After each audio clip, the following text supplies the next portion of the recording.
দেখুন, নাই নাই করেও তো মাঝে মাঝে আমার এই ইউটিউবের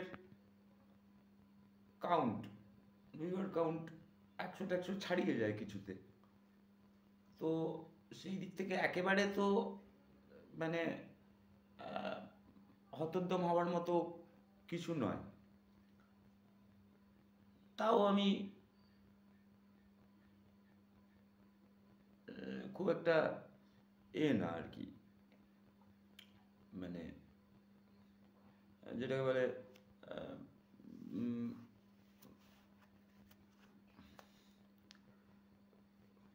খুব একটা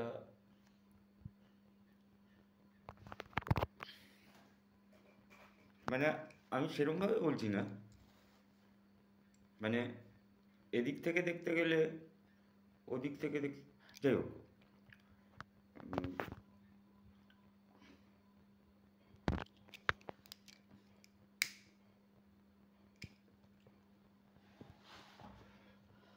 আম, ও মূল কি, মূল কি সম্পর্কে কথা বলতে গেলে আমি ওই প্রেরণা করি আমি অনেকক্ষণ বলতে পারি। সবসময় ইচ্ছে করে না একই জিনিস নিয়ে চিন্তা করার বা কথা বলার। যেমনি উম, উম, একদিন যখন সে একটু বড়, না না না না না না না না না না, মুগ্ধ শ্রোতারা তার কণ্ঠ শুনে, না না না না না না না না না না না, লয়টা বাড়িয়ে দিলাম যাতে সময় তাড়াতাড়ি হয়। মরে গামা পাদা নিদা বেসা, এই যে ওনার আর্টটা ছিল তা তুলনাহীন। ও আর হবে না।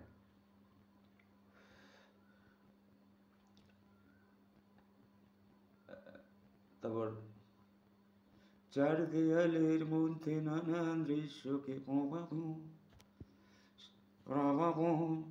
সাজিয়ে নিয়ে দেখি বাহির বিশ্বকে, আকাশ করে ছাদটাকে বাড়াই যদি হাতটাকে, মুঠোয় ধরি দিনের সূর্য তারার রাতটাকে, এরকম।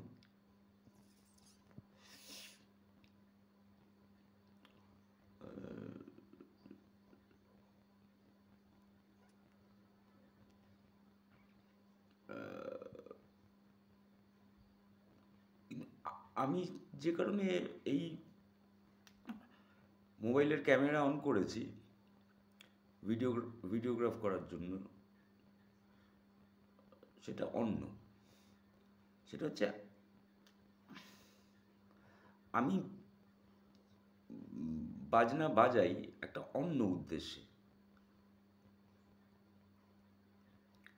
অন্য উদ্দেশ্যে। আমি বাজনা বাজাই এইটা মানে মোটামুটিভাবে এরকম একটা থিসিস আমি ধীরে ধীরে ধীরে ধীরে আমার মনে তৈরি হচ্ছে যে একটা পরিবারের মধ্যে অশান্তি লাগানো, একটা পরিবারের মধ্যে অশান্তি লাগানো, এটা কোনো সায়েন্স নয়, এটা একটা আর্ট। ভালো করে ভেবে দেখুন কি বলছি।